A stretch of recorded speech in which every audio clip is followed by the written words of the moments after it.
Hi കൂട്ടുകാരെ, പുതിയൊരു വീഡിയോയിലേക്ക് എല്ലാവർക്കും സ്വാഗതം.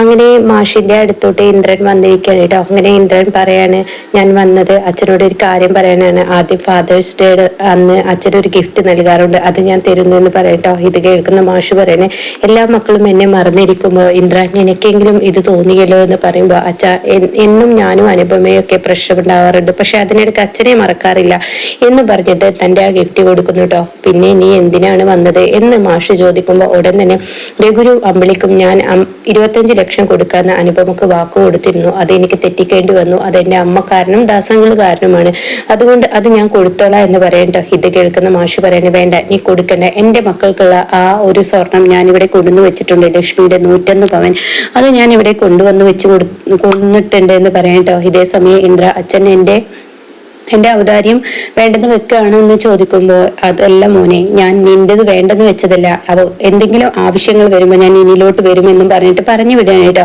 എന്നാൽ ഈ സമയം ഡേയുടെ അടുത്തോട്ട് ഇങ്ങനെ ചിരു വിളിച്ചു പറയാൻ പറഞ്ഞിരിക്കുകയാണ്. കാരണം ഇവിടെ സ്വർണത്തിന്റെ കാര്യത്തിൽ എന്തെങ്കിലും ഒരു തീരുമാനം ഉണ്ടാവുമെന്ന് സുശീലയെ പോലെ കുബുദ്ധിക്കാരനായ വിനയൻ മനസ്സിലാക്കിയിരിക്കുകയാണ്. അങ്ങനെ വിനയൻ ഈ സത്യം വിളിച്ചു പറയാണ് കേട്ടോ. അങ്ങനെ ദയ ചിരുവിനെയും കൊണ്ട് പഞ്ചരത്നത്തിലോട്ട് വരികയാണ്. ഇതേ സമയം ഇന്ദ്രൻ അങ്ങ് ഇറങ്ങിയ പാടെ വന്നിരിക്കുന്ന മാഷിന്റെ അടുത്തോട്ട് ഈ പറയുന്ന അനുപമയും ചീരു കേട്ടോ. അങ്ങനെ അനുപമയും ചീരവും ദയയും വന്നിരിക്കുന്നു കേട്ടോ. അങ്ങനെ ദയ വന്ന പാടെ ലക്ഷ്മിയുടെ മുന്നിൽ സ്വർണ്ണാഭരണങ്ങൾ ഇങ്ങനെ നിരത്തി വെച്ചിരിക്കുന്നതായിട്ടാ കാണുന്നത്. തന്റെ അച്ഛന് ഫാദേഴ്സ് ഡേക്ക് അന്ന് എന്തെങ്കിലും ഗിഫ്റ്റ് നൽകാൻ വന്നിരിക്കുകയാണ് തന്റെ മക്കൾ എന്ന് കരുതി പ്രതീക്ഷയോടുകൂടി തന്റെ മക്കളുടെ അടുത്തോട്ട് ഓടിച്ചെന്ന മാഷിന് കിട്ടുന്നത് ദയയിൽ നിന്നും, ഇതെന്താ ഇവിടെ ഈ സ്വർണങ്ങൾ വെച്ചിരിക്കുന്നത് ഞങ്ങളാരും അറിയാതെ അമ്പിളി ചേച്ചിക്കും മനു ചേച്ചിക്കും അമ്പിളി ചേച്ചിക്കും ഈ പറയുന്ന രഘുവേട്ടനും ഈ സ്വർണം കൊടുക്കാനാണോ എന്ന് ചോദിക്കാനായിട്ടാ. ഇത് കേൾക്കുന്ന മാഷ ആകെ തകർന്നു പോകണേട്ടാ. മോളെ, രഘു നമ്മുടെ കുടുംബത്തിന് വേണ്ടി മാത്രം ജീവിച്ചവനാണ്. രഘു അവന് വേണ്ടി എന്തെങ്കിലും ഒന്ന് ചെയ്തു കൊടുക്കണം. അവനുണ്ടാക്കിയ സ്വത്തുക്കളെല്ലാം നമ്മുടെ കുടുംബത്തിന് വേണ്ടിയാണ് അവൻ വിറ്റൊഴിച്ചത്, അത് മനസ്സിലാക്കണം, അതെല്ലാവരും മനസ്സിലാക്കണം എന്ന് പറഞ്ഞ ഉടനെ വിനയൻ പറയണേ, രഘുവേട്ടന ഇതിന് അച്ഛൻ 25 ലക്ഷം ആദ്യം കൊടുത്തതല്ലേ. അപ്പോഴേക്കും ചീരു വിനയനെ ഇങ്ങനെ നോക്കണം കേട്ടോ. ഉടൻ തന്നെ വിനയൻ നിന്റെ ആ വാക്ക് കേൾക്കുമ്പോൾ ചീരു വിനയനെ ഇനിയിപ്പോ വീണ്ടും തന്റെ അച്ഛൻ പഴയ വിനയനിലോട്ട് പോയിട്ടുണ്ട് എന്ന സത്യം അറിഞ്ഞ ആ മനുഷ്യൻ തകർന്നു പോകുമെന്ന് മനസ്സിലാക്കിക്കൊണ്ട് തന്നെ ചീരു പറയണേ, അച്ഛാ രഘുവേട്ടൻ ഈ പറയുന്നത് പോലെ വിനയേട്ടൻ ആദ്യം വിനയേട്ടൻ പറയുന്നത് പോലെ 25 ലക്ഷം രഘുവേട്ടന് കൊടുത്തതല്ലേ. എനിക്കല്ല അച്ഛനും ഒന്നും തരാത്തത്. ഈ പണയത്തിൽ നിന്നും ഈ സ്വർണത്തിൽ നിന്നും എന്തെങ്കിലും അച്ഛൻ രഘുവേട്ടന് കൊടുക്കുകയാണെങ്കിൽ വിനയേട്ടനും ജോലിയില്ലാതെ ഇരിക്കാനും വിനയേട്ടനും എന്തെങ്കിലും വേണമെന്ന് പറയട്ടോ. അപ്പൊ വിനയനെ മാഷിങ്ങനെ നോക്കുന്നുണ്ട്. അച്ഛൻ ഞാൻ ഇവളോട് പറഞ്ഞതാണ് വരണ്ട എന്ന്, പക്ഷേ ഇവൾ വന്നതിൽ എന്ന് പറയുന്നുണ്ട് കേട്ടോ. അങ്ങനെ ഈ സമയം മാഷിനും കാര്യങ്ങൾ മനസ്സിലാക്കാണ്. അങ്ങനെ ദയ പറയണം, അങ്ങനെ പറഞ്ഞാൽ പറ്റില്ലല്ലോ, അമ്മയുടെ ഈ സ്വർണ്ണാഭരണങ്ങളിൽ നിന്ന് എനിക്കും വേണം എന്തെങ്കിലും എന്ന് പറയുന്നത്.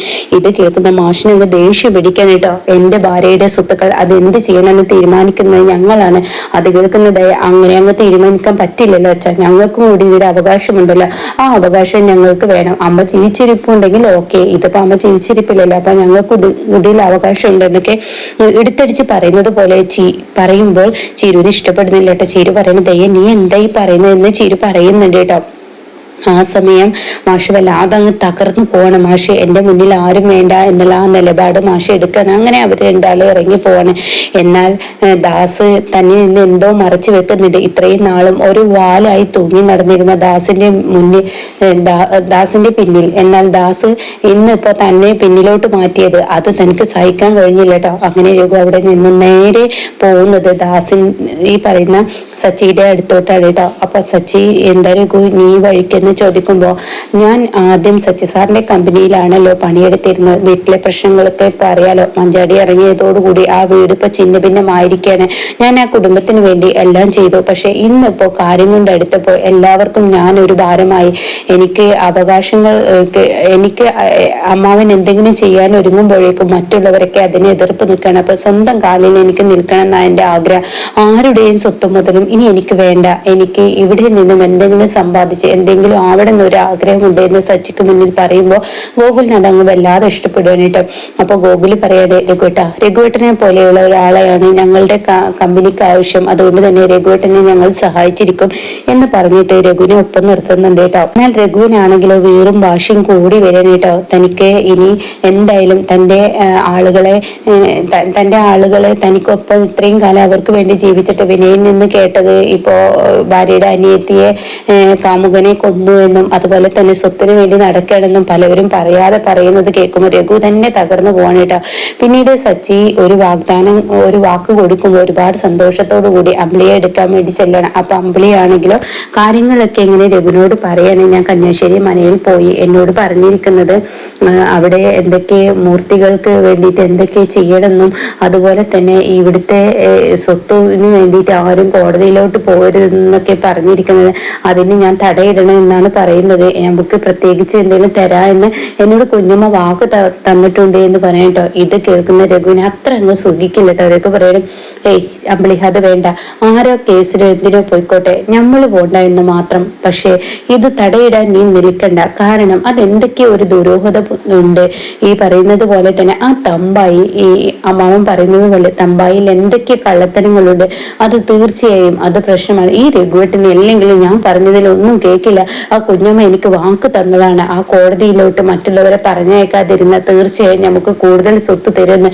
ഇതൊക്കെ രഘു കേട്ട ഉടനെ രഘു പറയണം, അമ്പിളി നിന്റെ തോന്നലാണ്, നിന്നെ ഓരോരുത്തരും പറ്റിക്കപ്പെടുകയാണ്, അവരുടെ ഉള്ളിൽ എന്തൊക്കെ ലക്ഷ്യങ്ങളുണ്ട്. തമ്പായി ഈ പറയുന്നത് പോലെ കന്യാശ്ശേരി മനയിൽ നിന്നും ഒന്നും തന്നെ അമ്മാവിന് ഇന്നേ വരെ കിട്ടിയിട്ടില്ല. ആകെ ഉപകരിച്ചിട്ടുള്ളത് ആ 1 കോടി രൂപയാണ്. ഇനി 101 പവന്റെ കാര്യം അത് ഒരസി നോക്കാൻ പോലും പാടില്ലെന്ന് അയാൾ പറഞ്ഞതിൽ എന്തോ ദുരൂഹത ഉണ്ട്. അത് കേൾക്കുന്ന അമ്പിളി അപ്പോ എന്താ രഘുവേട്ടൻ പറഞ്ഞു വരുന്നത്, ആ 101 പവൻ ഇനി സ്വർണ്ണമല്ല എന്നാണ് രഘുവേട്ടൻ പറയുന്നത്. അതൊന്നും ഞാൻ പറഞ്ഞില്ല എന്ന് പറഞ്ഞിട്ടോ. ഇതേ സമയം നീ എന്തായാലും ആരുടെയും മുന്നിലും ഇനി ഒരു കാര്യവും പറഞ്ഞു പോവേണ്ട, അവര് തന്നെ എന്താ ചെങ്ങി പറഞ്ഞോട്ടെ, നമുക്ക് ജീവിക്കാനുള്ള ഒരു വരുമാന മാർഗം ഞാൻ കണ്ടിട്ടുണ്ട്. ദാസങ്ങൾ സത്യങ്ങൾ എന്തൊക്കെയോ മറച്ചു വെക്കുന്നുണ്ട്. പക്ഷെ സച്ചി സാറിന്റെ അടുത്തോട്ട് പോയപ്പോ സച്ചി സാറും ഗോകുലും എന്നെ കൈവിട്ടിട്ടില്ല, അവര് പഴയ പടി തന്നെ എനിക്ക് തരാമെന്ന് പറഞ്ഞു എന്ന് പറഞ്ഞിട്ടോ. ഇത് കേൾക്കുന്ന അമ്പിളിയുടെ മനസ്സ് മുഴുവൻ കുഞ്ഞമ്മ പറഞ്ഞതാണ്. കുഞ്ഞമ്മ പറഞ്ഞില്ലേ ഈ കേസിൽ നിന്ന് എല്ലാവരെയും പിന്തിരിപ്പിച്ച നല്ലൊരു തുക ഞാൻ നിനക്ക് തരാമെന്ന് പറഞ്ഞത്, അതിനെ കുറിച്ച് ഇങ്ങനെ ആലോചിക്കുകയാണ് കേട്ടോ. ഈശ്വര, നല്ലൊരു തുക എനിക്ക് കിട്ടുമല്ലോ എന്ന ആ പ്രതീക്ഷയോടുകൂടി അമ്പിളി വീണ്ടും അതിൽ നിന്നും ഇവരെയൊക്കെ പിന്തിരിപ്പിക്കാൻ വേണ്ടി സ്വത്തിനോടുള്ള ആർത്തി കൊണ്ട് അമ്പിളി അതിൽ വീണ് പോകുന്നുണ്ട് കേട്ടോ. എന്നാൽ രഘുവിന് ഈ സത്യങ്ങൾ അറിയാണ്. ഇനിയാണ് കളികൾ മാറി മറിയുന്നത്. ആ സ്വർണം അവിടെ കൊണ്ടുവന്ന് വെച്ചത് കൊണ്ട് തന്നെ അത് പണയത്തിലോട്ട് പോവാം എന്നുള്ള ആ തീരുമാനം വരുമ്പോൾ അവിടെ വഴക്ക് വരികയാണ്. അതുകൊണ്ട് തന്നെ ആ സ്വർണം മുക്കാണോ എന്നുള്ളത് ഇവർക്ക് അറിയാൻ കഴിയുന്നില്ല. അത് മുക്കുകൊണ്ടമായിരിക്കൂട്ടോ. മാഷിനെയും കുടുംബത്തെയും പറ്റിച്ചിരിക്കുകയാണ് തമ്പായും കുഞ്ഞമ്മയും കൂടിയിട്ടോ. അത് കുറച്ച് ദിവസങ്ങൾ കഴിഞ്ഞാലാണ് ഇനി ഇവർക്ക് മുന്നിൽ അത് വ്യക്തമാകുന്നത്. അപ്പൊ അത് വ്യക്തമാവുന്നതിന് മുന്നേ മാഷിന്റെ മക്കളെല്ലാം നഷ്ടപ്പെടും, എല്ലാവരും ഛിന്ന ഭിന്നമായി പോകും. പിന്നീടാണ് മാഷി അറിയുന്നത് തന്റെ ലക്ഷ്മിക്ക് ഒരു അവകാശം, വലിയൊരു അവകാശം തന്നെ തനിക്കുണ്ടെന്നുള്ള സത്യം അറിയുന്നേട്ടോ. അപ്പൊ മാഷിന്റെ മക്കളൊക്കെ മാഷിന്റെ അടുത്തുകൂടാൻ വേണ്ടി വരും. ആ ലക്ഷ്മിയുടെ സ്വത്ത് മാഷിന്റെ പേരിലായിരിക്കും ലക്ഷ്മിയുടെ അച്ഛന് എഴുതി വെച്ചിട്ടുണ്ടാവും കേട്ടോ. കാരണം തന്റെ മകള് ഇറങ്ങിപ്പോയത് കൊണ്ട് തന്നെ തന്റെ മരുമകൻ എത്ര നല്ലവനായിരുന്നു എന്നുള്ള സത്യം പിന്നീടാണ് കേട്ടോ തിരിച്ചറിയാൻ പോകുന്നത്.